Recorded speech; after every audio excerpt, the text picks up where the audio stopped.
दोस्तों मैं सौरभ गुप्ता आप सभी का स्वागत करता हूं आज के इस शानदार वीडियो में। आज के इस शानदार वीडियो में पहला क्वेश्चन बना है पर्वतारोहण को लेकर। क्वेश्चन है कि किस देश की पर्वतारोही जिसका नाम है सेंग यीन हैंग सेंग ही यीन हैंग ने एक महिला द्वारा दुनिया की सबसे ऊंची एवरेस्ट चढ़ाई का सबसे तेजी से रिकॉर्ड बना दिया है।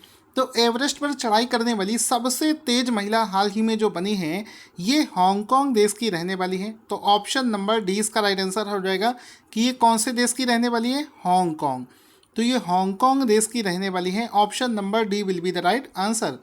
अब इनका एक फ़ोटो देख सकते हैं, ये यहाँ पर इनका एक फ़ोटो देख सकते हैं। इन्होंने क्या किया है कि एवरेस्ट पर सबसे तेज चढ़ाई करी है, यानी कि बहुत कम समय में एवरेस्ट पर चढ़ गई होंगी।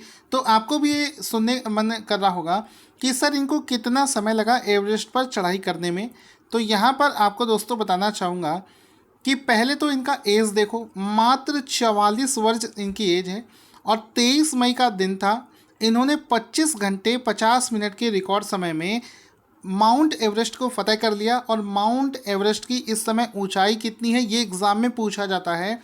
तो माउंट एवरेस्ट की मीटर में ऊंचाई हो जाएगी 8,848.86 मीटर। पूरे डिजिट याद रखना, पॉइंट के बाद में 86 है, इसको भी याद रखना, इस पर भी क्वेश्चन पूछा जाता है। अगर इसको फीट में पूछा जाए तो इसकी टोटल हाइट होती है 29,031। ठीक है, 29,031 फीट इसकी पूरी ऊंचाई होती है, ये भी आपको याद रखना है। इसके अलावा माउंट एवरेस्ट पर चढ़ने के मामले में इनसे पहले ये जो अवार्ड था ये नेपाल की एक महिला थी जिसका नाम है फुन्जो जांगमू। उनके नाम था फुन्जो जांगमू, यानी कि नेपाल के महिला के नाम में इससे पहले ये रिकॉर्ड था। अब ये रिकॉर्ड किसके नाम है, हांगकांग की रहने वाली एक महिला के पास ये रिकॉर्ड बन गया है, जिनका नाम एक बार देखेंगे। इनका नाम है टेंग यीन हैंग। ठीक है, आगे चलते हैं। अब आपको नोट, आगे हमें इससे रिलेटेड क्या और चीज़ें पता होना चाहिए। हमको ये पता होना चाहिए कि अंतर्राष्ट्रीय एवरेस्ट दिवस हर साल किस दिन मनाते हैं। तो एवरी ईयर 29 मई को अंतर्राष्ट्रीय एवरेस्ट दिवस मनाया जाता है। अभी आपको 29 तारीख को करवाया भी था। साथ ही साथ में ये जो माउंट एवरेस्ट है इसको नेपाल में सागर माथा के नाम से जाना जाता है। नाम हर देश में इसका चेंज हो जाता है, जैसे कि नेपाल में सागर माथा, और अगर तिब्बत में आप जाएंगे तो इसको चोमो लुंगमा के नाम से जाना जाता है। अब चूंकि नेपाल के बारे में बात हुई है तो नेपाल के इस समय पीएम कौन है ये आप लोग कमेंट करके बताएंगे, क्योंकि हाल ही में वहाँ के जो पीएम थे उन्होंने इस्तीफा दे दिया था। देखें आप लोग इसको बता पाते हो कि नहीं। नेपाल की जो कैपिटल है वो है काठमांडू और वहाँ की करेंसी जो है वो है नेपाली रुपया। साथ ही साथ में अभी मई में आपको मैंने एक क्वेश्चन करवाया था कि नेपाल देश के रहने वाले एक पर्वतारोही हैं जिनका नाम है कामी रीता। उन्होंने 25वीं बार एवरेस्ट को फतह करने का एक नया विश्व रिकॉर्ड बना दिया है। तो कामी रीता कौन से देश से बिलोंग करते हैं, ये नेपाल देश से बिलोंग करते हैं और इन्होंने 25 बार एवरेस्ट को फतह कर लिया है। तो इसको आप लोग याद रखेंगे। आगे चलते हैं दोस्तों। अगला क्वेश्चन बनेगा कि हाल ही में एक रिपोर्ट के अनुसार वर्ष 2021 और 25 के बीच में जो वैश्विक औसत तापमान है वो प्री इंडस्ट्रियल इरा के तुलना में सालाना कितने डिग्री सेल्सियस की बढ़त होगी। तो एक रिपोर्ट आई है, पहले क्वेश्चन को अच्छे से समझो। क्वेश्चन बोल रहा है कि जब हमारे देश में मतलब इस दुनिया में इंडस्ट्रीज नहीं हुआ करती थी, क्योंकि इंडस्ट्री से प्रदूषण बढ़ता है और उससे जो टेम्परेचर बढ़ जाता है। तो जिस समय भारत में इंडस्ट्रीज, पूरी दुनिया में इंडस्ट्री इरा नहीं हुआ करता था, इंडस्ट्रियलाइजेशन नहीं हुआ था, उसके कंपैरिजन में इस वर्ष का जो वैश्विक औसत तापमान है वो 1.5 डिग्री सेंटीग्रेड जो है बढ़ जाएगा। तो ये डेटा बहुत इंपॉर्टेंट है। आजकल इसी टाइप के क्वेश्चन ज़्यादा पूछे जा रहे हैं। पर्यावरण के मुद्दे हो, कोई नेचर से संबंधित क्वेश्चन हो, एग्जाम में बहुत प्यार से पूछता है। याद रखिएगा, जितना सटीक तरीके से मैं आपको पढ़ा रहा हूँ आपको कुछ और अलग से पढ़ने की ज़रूरत नहीं है, सिर्फ इतना फॉलो करिए, आपको इसमें फ़ायदा मिलेगा। दोस्तों टेम्परेचर तो बढ़ ही रहा है, इधर कोरोना भी चल रहा है। वैश्विक लेवल पर अगर आप देखोगे तो बहुत सारे नेचुरल डिजास्टर इस समय आपको दिख रहे होंगे। पता नहीं आगे की दुनिया किस तरीके से होने वाली है। अभी आपको एक क्वेश्चन करवाया था जिसमें मैंने आपको बताया था कि एक लगभग 100 किलोमीटर से ज़्यादा लंबा एक आइसबर्ग जो है वो टूट कर गिर गया है। तो जाहिर सी बात है कि आइसबर्ग अगर टूट कर गिरेगा तो पानी की बौछार आ जाएगी। उसका नाम था A76। याद रखिएगा, मैंने आपको ये चीज़ करवाई थी। तो यहाँ पर अभी राइट आंसर हो जाएगा कि ये जो टेम्परेचर है ये 1.5 डिग्री सेंटीग्रेड से बढ़ जाएगा। ऑप्शन नंबर सी इसका राइट आंसर हो जाएगा। अब इसमें ये जिस रिपोर्ट में ये सारी चीज़ें निकल कर सामने आई हैं, एक्चुअल में एक ऑर्गेनाइजेशन है वैश्विक लेवल पर जिसको वर्ल्ड मेट्रोलॉजिकल ऑर्गेनाइजेशन के नाम से जानते हैं, WMO। ये अपनी सालाना वैश्विक एक रिपोर्ट जारी करता है, अपडेट जारी करता है, उसमें ये चीज़ निकल कर सामने आई है। और उस वैश्विक अपडेट को यूके की एक ऑर्गेनाइजेशन है मेट ऑफिस, उसके साथ में मिलकर इसने उसको तैयार किया है। अगर हम लोग WMO के बारे में देखें तो इसकी स्थापना 23 मार्च 1950 को हुई थी। इसका मुख्यालय जेनेवा स्विट्जरलैंड में स्थित है। क्वेश्चन बनेगा कि हाल ही में ई वॉलेट को यूपीआई नेटवर्क से जोड़ने वाला पॉकेट्स डिजिटल वॉलेट वॉलेट क्षेत्र में भारत में पहला बन गया है। पॉकेट किस बैंक का एक डिजिटल वॉलेट है? यानी कि अभी क्या किया है, एक बैंक है जिसका एक पॉकेट्स नाम से एक डिजिटल वॉलेट है, उसने यूपीआई यानी कि वॉलेट प्लस उसमें यूपीआई को भी लिंक करने का ऑप्शन दे दिया है। और ऐसा करने वाला पूरे भारत का पहला ऐसा ई वॉलेट बना है। तो आंसर हो जाएगा, ये जो पॉकेट्स नाम से ऐप है ये आईसीआईसीआई बैंक का ऐप है। तो ऑप्शन नंबर सी इसका राइट आंसर हो जाएगा। पॉकेट्स नाम से ये जो डिजिटल ई वॉलेट है जिसका आप फोटो देख सकते हैं, पॉकेट्स नाम से ये आप देख सकते हैं, पॉकेट्स नाम से आईसीआईसीआई बैंक का ये जो डिजिटल वॉलेट है, योर डिजिटल वॉलेट।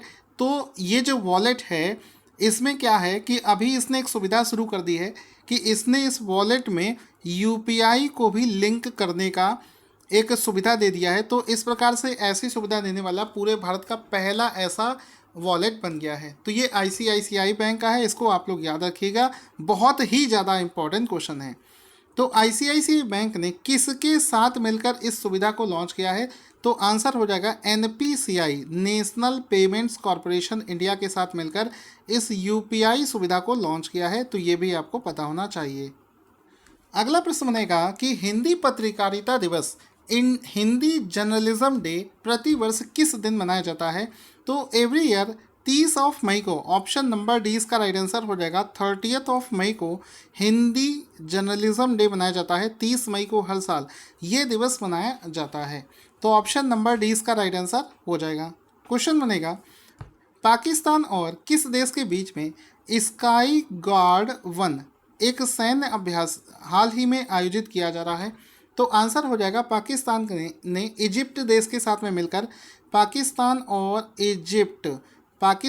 इजिप्ट देश मिलकर हाल ही में एक सैन्य अभ्यास आयोजित कर रहे हैं जिसका नाम है स्काई गार्ड 1। ठीक है, तो ऑप्शन नंबर ए इसका राइट आंसर हो जाएगा। यहाँ पर आप देख सकते हैं ये इसका एक फ़ोटो, एक वीडियो भी आपको चलाकर दिखाता हूँ इस सैन्य अभ्यास को, थोड़ा सा और अच्छा लगेगा आपको वीडियो देखकर। ये मैं आपको वीडियो चला के दिखा रहा हूँ, इसमें ये आप देख सकते हैं।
दोस्तों अगला प्रश्न बनेगा कि भारत ने 3 दालों जिनका नाम है तूर, मूंग, उड़द, को प्रतिबंधित से खुली कैटेगरी में संशोधित करके आयात करना शुरू कर दिया है।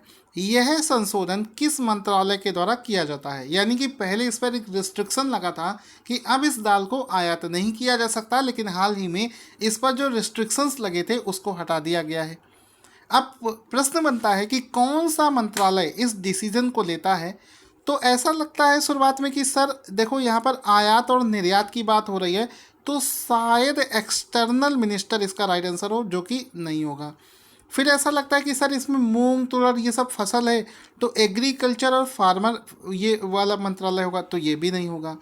इसका राइट आंसर हो जाएगा ministry of commerce and industry ने इस चीज़ को डिसाइड किया है कि अब इस पर जो आयात करने पर जो रिस्ट्रिक्शंस लगे थे उसको हटा दिया गया है।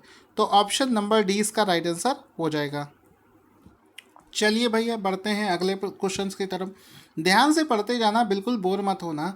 बहुत सारे ऐसे बच्चे हैं जो आधा वीडियो देखकर कॉमेडी की वीडियो की तरफ शिफ्ट हो जाते हैं। जब आप ये सोचिए आपके अंदर इतना विल पावर नहीं है कि आप एक एजुकेशनल वीडियो को पूरा देख पाओ, आप क्या एग्ज़ाम निकालोगे? ठीक है, तो विल पावर मजबूत रखें, टाइट बिल्कुल। क्वेश्चन बनेगा मई 2021 में कितने भारतीयों को यूनाइटेड नेशन के प्रतिष्ठित पदक यानी कि यूनाइटेड नेशंस का प्रीस्टीजियस मेडल से सम्मानित किया गया है? तो मई 2021 में 3 भारतीयों को इससे सम्मानित किया गया है। Option number C will be the right answer. यहाँ पर आप देख सकते हैं बाकायदा फ़ोटो भी लगा रखा है। ये मेडल्स हैं यूनाइटेड नेशन की तरफ से। लिखा है 3 इंडियंस पीस कीपर, शांति दूत मान सकते हैं, ऑनर किए गए हैं बट यूनाइटेड नेशंस के प्रीस्टीजियस मेडल से। साथ ही साथ में यहाँ पर ये जो 3 लोग हैं, युवराज सिंह, क्रिकेटर की बात नहीं हो रही है, दूसरे युवराज सिंह हैं, इवान माइकल पिकार्डो और मूल चंद्र यादव, ये 3 लोग हैं जिनको इससे सम्मानित किया गया है। साथ ही साथ में क्वेश्चन बनेगा कि टाटा डिजिटल ने बिग बास्केट के साथ में कितने प्रतिशत की हिस्सेदारी खरीद ली है? तो बिग बास्केट नाम से जो कंपनी थी बीबी, इसमें टाटा डिजिटल ने 64% इसकी हिस्सेदारी को खरीद लिया है। तो ऑप्शन नंबर डी इसका राइट आंसर हो जाएगा। टाटा ने बिग बास्केट नाम से इस कंपनी के 64% हिस्सेदारी को ले लिया है। तो ऑप्शन नंबर डी इसका राइट आंसर हो जाएगा। क्वेश्चन बनेगा कि हाल ही में इंडियन ब्रॉडकास्टिंग फाउंडेशन का नाम बदलकर क्या कर दिया गया है? तो आंसर हो जाएगा इसका नाम चेंज करके Indian broadcasting and digital foundation कर दिया गया है। ऑप्शन नंबर ए इसका राइट आंसर हो जाएगा। कारण क्या है कि जो टेलीविज़न पर जो प्रसारण आ रहे थे उसको तो ये निगरानी कर ही रहा था ब्रॉडकास्टिंग के माध्यम से, लेकिन अब बहुत सारे ऑनलाइन प्लेटफॉर्म आ गए हैं, OTT जिसको बोलते हैं, तो उन पर जो कंटेंट प्रसारित हो रहा है उसको भी अपनी रडार के अंदर में लाने पर, क्योंकि बहुत सारे ऐसे मोबाइल एप्लीकेशंस हैं जो कि वल्गर कंटेंट को प्रसारित करते हैं। जैसे कि एकता कपूर का एक ऐप है, वो वल्गर कंटेंट को देता है। तो ऐसे ही चीज़ों को हटाने के लिए, उन पर निगरानी रखने के लिए इसको लॉन्च किया गया है। तो ऑप्शन नंबर ए सही हो जाएगा कि इसका नाम चेंज करके इसमें डिजिटल फाउंडेशन और ऐड कर दिया गया है। तो अब इसका नाम जो है IBDF हो जाएगा। तो अब ये जो नाम था इंडियन ब्रॉडकास्टिंग फाउंडेशन, तो अब इसका नाम हो जाएगा IBFD। ठीक है, आगे चलते हैं। क्वेश्चन बनेगा कि फादर ऑफ हाइब्रिड राइस कहे जाने वाले युआन लॉन्गपिंग किस देश के रहने वाले हैं? तो आंसर हो जाएगा ये चाइना देश के रहने वाले हैं। इनको फादर ऑफ हाइब्रिड राइस के नाम से जाना जाता है। ऑप्शन नंबर सी इसका राइट आंसर हो जाएगा। ये रहे फादर ऑफ हाइब्रिड राइस। आपको पता होगा कि चाइना में बहुत बड़ा खाद्यान्न संकट आ गया था। यहाँ पर फसल की कमी हो गई थी, लोग खाने के लिए बहुत ज़्यादा अनाज चाहिए था। तो जब ये व्यक्ति वहाँ पर आए तो इन्होंने हाइब्रिड राइस जब तैयार किया तो चाइना में इतना बड़ा चेंजेस आया कि वहाँ पर राइस की क्वांटिटी बहुत ज़्यादा हो गई। अपने देश को भी खिला रहे थे और दूसरे देशों को भेज भी रहे थे। इस वजह से ये नाम बहुत ज़्यादा फेमस है कि हाइब्रिड राइस के जो फादर हैं वो चाइना से बिलोंग करते हैं। इनका नाम है युआन लॉन्गपिंग। तो ऑप्शन नंबर सी इसका राइट आंसर हो जाएगा। इनका एक फ़ोटो भी आप यहाँ पर देख सकते हैं। साथ ही साथ में यहाँ पर 2014 में इनको वर्ल्ड फूड प्राइज़ भी दिया गया। 2004 में इनको वर्ल्ड फूड प्राइज़ भी दिया गया था। अब एग्ज़ाम में इस टाइप के क्वेश्चन बहुत दोस्तों भर भर के पूछे जाते हैं। छोटा सा क्वेश्चन होता है, जैसे पूछेगा फादर ऑफ बायोलॉजी कौन है, फादर ऑफ विटामिन्स कौन है, फादर ऑफ ग्रीन रेवोल्यूशन कौन है। तो ये सब चीज़ें आपको पूछी जाती हैं एग्ज़ाम में। तो एक मैं यहाँ पर आपको ये लिस्ट दे रहा हूँ, बहुत ही शानदार लिस्ट है। इसमें बहुत ही कैलकुलेटेड और ऐसे नाम मैंने आपको दिए हैं जो कि एग्ज़ाम में बार बार पूछे जाते हैं। तो इस पूरी लिस्ट में थोड़े से नाम हम लोग देख लेते हैं, बाकी सारी चीज़ों को आप टेलीग्राम से PDF डाउनलोड कर लेना, वहाँ से ले लेना। सबसे पहले father of missile programme of India APJ Abdul Kalam को बोला जाता है। Father of economics Adam Smith. Father of modern computer Alan Turing. Father of relativity Albert Einstein. ठीक है। Father of DNA fingerprinting, answer हो जाएगा लालजी सिंह इंडिया और Alec John Jeffreys. Father of microbiology, ये वाला पूछा गया था RRB NTPC में, एंटोनी फिलिप्स वैन ल्यूमेन हॉक। फिर उसके बाद में father of biology, zoology, embryology, political science तो Aristotle. Father of electricity Benjamin Franklin. Father of modern biochemistry Karl Alexander. इसी प्रकार से आप देखोगे इसमें हम लोग देखेंगे फादर ऑफ सिनेमा तो दादा साहब फाल्के हो गया। फादर ऑफ आयुर्वेदा धन्वंतरी हो गया। फादर ऑफ वैक्सीनेशन, इनको बोला Edward Jenner. Father of biodiversity Edward O Wilson. ठीक है। इसके बाद में आप ये सब नाम देख सकते हो, बहुत सारी चीज़ें हैं दोस्तों, कितना मैं आपको बताऊंगा। आप इसका PDF डाउनलोड कर लेना, टेलीग्राम पर सर्च करना टारगेट स्टडी IQ, टारगेट बिना स्पेस दिए स्टडी और बिना स्पेस दिए IQ, आगे @ लगा लेना तो मेरा चैनल मिलेगा, उसको ज्वाइन करो, वहाँ पर आपको फ्री ऑफ कॉस्ट ये PDF दे दिया जाएगा। चलो भैया आप जल्दी से इस क्वेश्चन का आंसर भी बता दो, देखते हैं कितने लोग हमारे इस प्रश्न का आंसर दे पाएंगे। पढ़ाई अच्छे से करते रहना, बिल्कुल भी पैसा बर्बाद मत करना माँ बाप का, और अपना समय बर्बाद करोगे तो बर्बाद हो जाओगे। इस वजह से ध्यान से पढ़ो और इस वीडियो को दोस्तों के साथ में शेयर करो। Thank you for watching this awesome video.